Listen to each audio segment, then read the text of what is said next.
حبايبي مساكم الله بالخير مرة ثانية جاية عشان أقول لكم الحين قصة يوم الخميس. قصة الخميس تقول كان أكو واحد من علماء، يعني هو في الحقيقة من أشهر علماء مدينة بغداد، كان اسمه جنيد البغدادي. معروف أنه هو يهدي الناس ويعلمهم، عنده ثقافة، عنده علم. في يوم من الأيام كان قاعد مع تلاميذه وسمع عن واحد اسمه بهلول يتصرف تصرفات عجيبة. قال لهم هذا بهلول منو؟ قالوا له تلاميذ شيخنا هذا واحد مينون، ايش لك فيه؟ شو يقول له انا ابي اقابله، شو يقول بس هذا ما له مكان معروف يعني لازم ندوره، شو يقول دوروا لي اياه، ابي يقولوا لنا شيخنا. فعلا راحوا التلاميذ يدورون على هذا اللي اسمه بهلول ولقوه. قالوا له يا بهلول شيخنا يبي يقابلك. كان يقول شيخكم يبي يقابلك؟ يبيني هو يبيني ويبي غرض مني وانا اللي اروح له. قالوا له هو يهيني. راحوا وقالوا حق شيخهم اللي صار. قال صح معاه حق، انا اللي ابي انا اروح له. وفعلا قام جنيد وراح حق بهلول. وصل جنيد عند بهلول وسلم عليه، القى التحيه وتعرفوا مقدمات الكلام هذا، وقعد. كان يقول بهلول حق جنيد انت منو وشنو تبي؟ كان يقول لجنيد انا جنيد البغدادي، انا اهدي الناس الى الحق، انا اعلمهم يشاوروني بامور الدنيا. بهلول كان قاعد يسمع، كان يبتسم بكل سخريه. قال له اذا انت مثل ما تدعي يا شيخنا تعرف آداب الأكل، آداب الطعام. كان يقول جنيد بكل ثقة طبعا أعرف. أبدي الطعام بإني أنا أذكر الله بسم الله الرحمن الرحيم، وآكل الأكل اللي قدامي مو البعيد، ولما آكل أمضغ الأكل شوي شوي مو بعجال، وهكذا من أمور. عصب بهلول قال أنت الحين شيخ وتهدي الناس وحالتك حالة وما تعرف آداب الطعام، وقام يبي يمشي. طبعا التلاميذ قالوا حق الشيخ قلنا لك يا شيخنا ايش تبي فيه ايش لك فيه هذا مينون بهلول. لكن جنيد كان مصر ان بهلول مو مينون، فقام يلحقه ويركضه. قال له انطر ابيك بحاجه، ابي اقول لك شيء. كان يقول له اذا انت آداب الطعام ما تعرفها تعرف آداب الكلام. فرد جنيد بكل ثقه قال له طبعا اعرف اني انا ما اتكلم الا قد المقدار الكلام اللي لازم اقوله، واني ما اشتط بكلامي، وهكذا من آداب. عصب مرة ثانية بهلول وقام بيروح ولحق جنيد.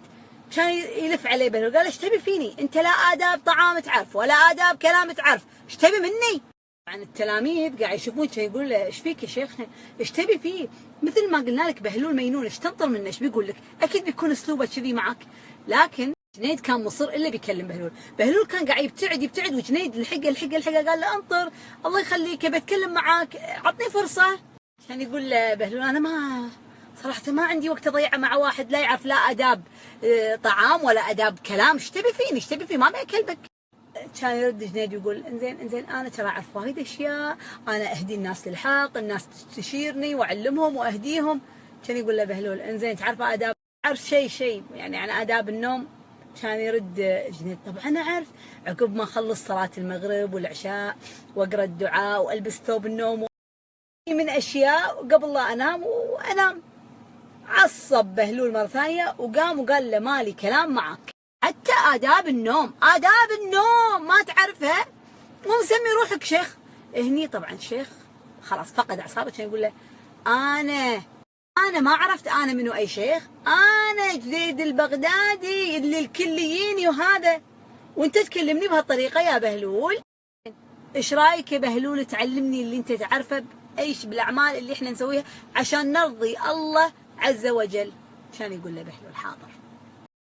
يبا شوف بهلول يقول هذا اللي انت قلته من آداب الطعام فهذا فرع، اما الاصل لازم تعرف ان الاكل يكون اكل حلال، لان الاكل الحرام لقمة الحرام تسود القلب. الاكل الحرام ما ينفع مئات الآداب اللي انت ذكرتها والاقاويل، فإذا ما كان حلال من الأساس ماكو فايدة كل اللي أنت قلته. أما آداب الكلام لازم يكون الكلام طاهر من القلب، والنية تكون صافية، وإن الكلام يكون طلب لرضا الله عز وجل لا سواه. يعني أنا أبي بكلام رضا الله مو مخلوقة مو البشر. إنك لازم تتجنب اللغو بالحديث، لأن هذا يجرك إلى الثبور وويلات يوم القيامة. أنت اللي قلته من آداب ما تنفع ولا شيء لما يكون الكلام مثل ما أنا ذكرت. فأنا للحين قاعد أقول لك الأصل وأنت قلت لي فرع.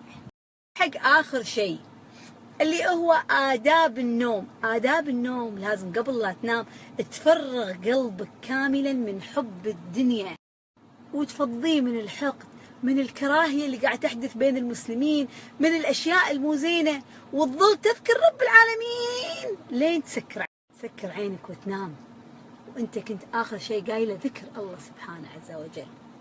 طبعا جنيد كان قاعد يطالع بهلول، وكان الجنيد واثق ان بهلول كان الناس قاعد تتهمه بالجنون وهو مو مجنون، كان قاعد يحس انه هو التلميذ وبهلول هو المعلم.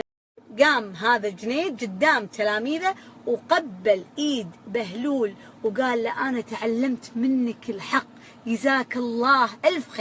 وقال له ادعي لك من قلبي لرب العالمين يجزاك خير يوم الجزاء على الحق اللي انا تعلمته منك. طبعا كل هذا قاعد يشوفونه تلاميذ. قصة اليوم يا حبايبي انتهت، اتمنى انكم فهمتوا العظة منها. معناته ان احنا عندنا قليل من العلم، اذا احنا صرنا شيوخ وصرنا عبالنا ان احنا نعرف كل شيء. عكس يا ناس اقل منا شأن ولكن اكثر منا عظة، اكثر منا علم، اكثر منا يعرفون شلون القرب الحقيقي لله.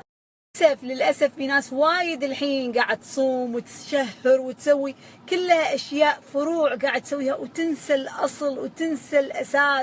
النية الصافية والصدق اللي من داخل لازم أسوي أي شيء أسوي مو عشان الناس تشوفني. لما أقول خلصت ختمة ولا 10 أخلصها كذي أقراها ولا بتمع، نصير نسوي الشيء عشان إرضاء الناس. الله هو الأساس، الله اللي لازم نرضيه، الله اللي بيدخلنا جنة ونار مو البشر. حبايبي أتمنى تكون القصة نالت على إعجابكم. قصة لطيفة ظريفة بسيطة فيها الكثير من المواعظ، والله أنا بعد استفدت منها ولله الحمد.